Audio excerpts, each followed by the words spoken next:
आज का टॉपिक रहेगा मल्टीप्लिकेशन इन मैट्रिसेस। जैसे आप लोगों ने देखा अभी तक कि मल्टीप्लिकेशन इन मैट्रिसेस आपको अभी तक पढ़ाया नहीं गया था, और लास्ट जो हमारा लेक्चर हुआ वो एडिशन सब्ट्रैक्शन के ऊपर हुआ है ना। मतलब कि मैट्रिक्स के अंदर एडिशन और सब्ट्रैक्शन किस तरह से होता है, ये सारी चीजें हमने देखी थी। आज आप लोग देखने वाले हो मल्टीप्लिकेशन। सर मल्टीप्लिकेशन के लिए भी कुछ रूल्स रहेंगे? यस रहेंगे। तो सर एडिशन के लिए रूल क्या थे?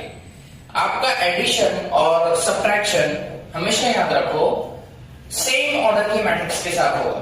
मतलब कि आपकी अगर एक मैट्रिक्स 2x2 है, सो दूसरी वाली मैट्रिक्स भी 2x2 ही होनी चाहिए। उस टाइम पर ही आप इसको ऐड और सब्ट्रैक्ट कर सकते हो। बट मल्टीप्लिकेशन में आपको ना थोड़ी सी किक मिलने वाली है। रूल ये रहेगा कि numbers of columns of first matrix should be equal two numbers of rose of second matrix. यानी कि आपकी जो फर्स्ट मैट्रिक्स रहेगी उसके कॉलम्स बराबर होने चाहिए दूसरी मैट्रिक्स के रो के उतने। अगर किसी को ये समझ में नहीं आया तो नोट लिख लो मेरे साथ। Numbers of columns of first matrix should be equal two numbers of rose of second matrix. ठीक है, जब फर्स्ट मैट्रिक्स के कॉलम्स बराबर रहेंगे सेकेंड मैट्रिक्स के रोज के जैसे या रोज के साथ, तभी आपका कैलकुलेशन होगा।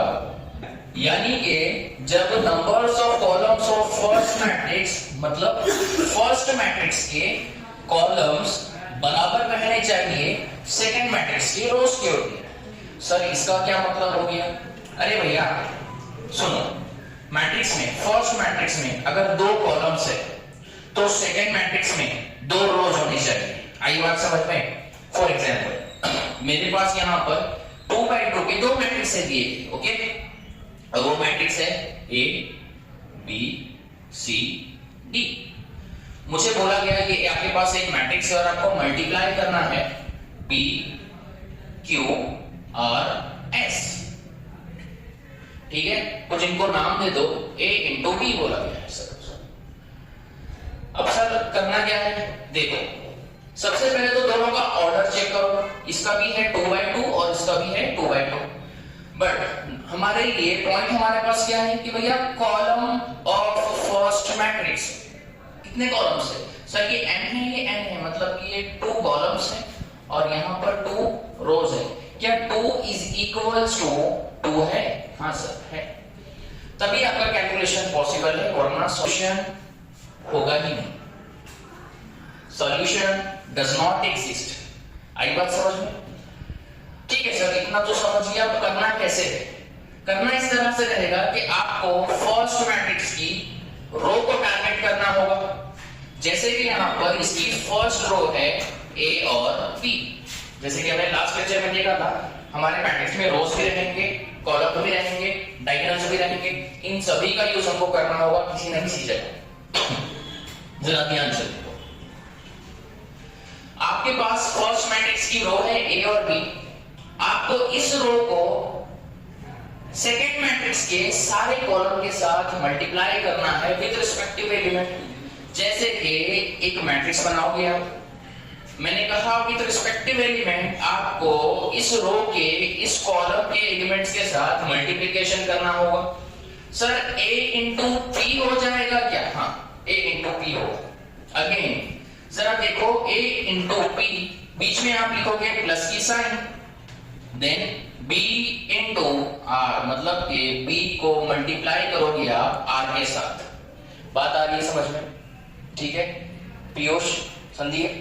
अब भैया इसके बाद देखो जरा ध्यान से, यहां पर क्या हमने फर्स्ट रो से फर्स्ट कॉलम को मल्टीप्लाई कर लिया?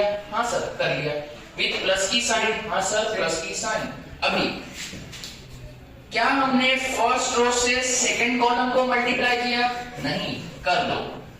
सो sir A into Q plus B into कितना? S। ठीक है, क्या हमने फर्स्ट रो से सारे कॉलम को मल्टीप्लाई कर लिया? हाँ सर। आ जाओ सेकेंड रो पर, अभी चूज कर लो सेकेंड रो को। सो अगेन C इंटू कितना हो जाएगा sir? P again plus and D into कितना? R।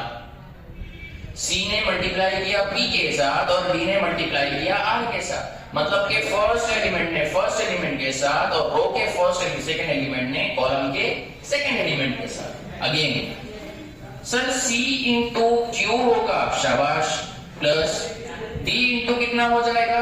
S। बात आई यहां तक समझ में? अब जो भी आपका रिजल्ट रहेगा वो आपकी रिजल्टेंट मैट्रिक्स, मतलब कि A इंटू B। सो ये आ जाएगा AP plus BR, AQ plus BS and again CP plus DR and CQ plus DS।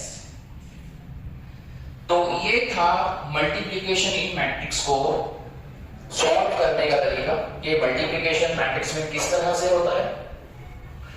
Point याद रखो, सबसे पहला पॉइंट तो ये है कि फर्स्ट मैट्रिक्स के कॉलम्स को देखना है आपको और सेकंड मैट्रिक्स के रोज को। जब ये दोनों बराबर रहेंगे, उसी टाइम पर मल्टीप्लिकेशन पॉसिबल है, वरना सॉल्यूशन डज नॉट फाउंड और सॉल्यूशन डज नॉट एग्जिस्ट। दूसरी चीज हमेशा याद रखो, हर एलिमेंट के मल्टीप्लिकेशन के बाद, जैसे कि यहाँ पर A इंटू P प्लस लिखा हूं मैंने, तो आप लोग भी प्लस ही लिखोगे। B इंटू कितना है? R है, ठीक है, और दोनों के बीच में क्या रहेगा? प्लस रहेगा। बात आई समझ में सभी को? ठीक है, क्यों ना इसी एग्जाम्पल पर हम आज एक छोटा सा क्वेश्चन देख लें, आगे काम में आएगा, प्रैक्टिस भी हो जाएगी। देखो, सपोज मेरे पास एक मैट्रिक्स है, देखिए उसके अंदर कुछ एलिमेंट्स हैं, वो आपके क्वेश्चन में वेरिएबल्स भी रह सकते हैं और नंबर्स भी रह सकते हैं और कुछ कांस्टेंट भी रह सकते हैं, कुछ ना कुछ रह सकते हैं, ठीक है। तो मेरे पास एक क्वेश्चन है यहाँ पर 1 2 3 4 फर्स्ट मैट्रिक्स। मेरे को कहा गया इस मैट्रिक्स को मल्टीप्लाई करो -1 4 6 0। जरा ध्यान से देखो, हमारे पास स्टेप्स क्या है। सबसे पहले हमको क्या ऑब्जर्व करना है सर? हमको सबसे पहले ना ऑर्डर ऑब्जर्व करना है। फर्स्ट मैट्रिक्स के कॉलम्स को देखो, कितने कॉलम्स है? First second, 2 columns. तो सेकंड मैट्रिक्स में कितने रोज है? फर्स्ट रो सेकंड रो, 2 रोज, मतलब के सॉल्यूशन पॉसिबल है यहाँ पर, ठीक। क्या हो जाएगा सर? 1 इंटू करेगा, मतलब कि फर्स्ट मैट्रिक्स की आपको क्या करना होगा? एक रो को टारगेट करना होगा, उस रो से सारे कॉलम्स को मल्टीप्लाई करना होगा विद रिस्पेक्ट टू एलिमेंट्स। किसके एलिमेंट्स? रो और कॉलम के एलिमेंट्स, ठीक है। सो अगेन 1 मल्टीप्लाई करेगा किससे? -1 से। सो 1 इंटू कितना? -1। तो क्या मैं इसको इस तरह से लिख सकता कि 1 इंटू -1? हाँ सर, लिख सकते। प्लस सेकेंड एलिमेंट कौन सा है सर? 2 है। 2 को किससे मल्टीप्लाई करना होगा? कॉलम से। कॉलम किसके? रो को कॉलम से, ठीक है। ये आपकी फर्स्ट कॉलम।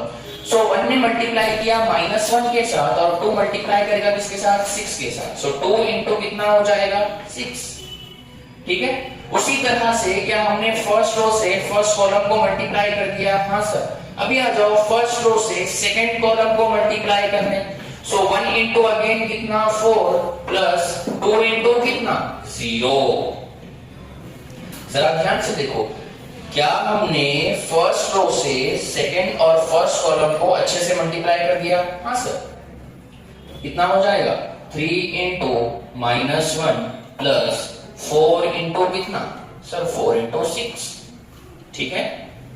उसके बाद 3 इंटू अगेन कितना सर? 4 रहेगा प्लस कितना? 4 इंटू कितना? 0। फाइनल कैलकुलेशन कर लो, -1 प्लस कितना? 2 6 12 हो जाएगा और ये रहा 4 प्लस कितना? 0। 3 -1 सो -3। अच्छा, मुझे बता सकते हैं क्या 4 इंटू 6 कितना? 4 इंटू 6 कितना? बोलो थे।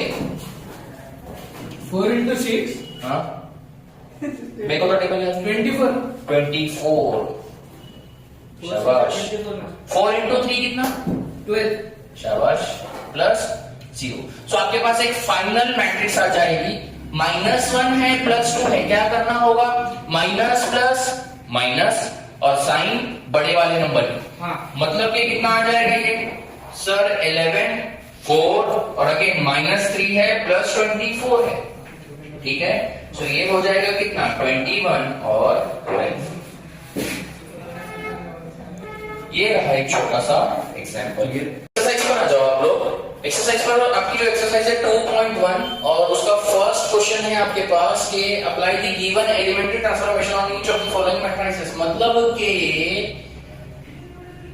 ये जो सिंबल्स आपको देखने मिल रहे होंगे इसको ही बोलेंगे एलिमेंट्री ट्रांसफॉर्मेशन, ठीक है।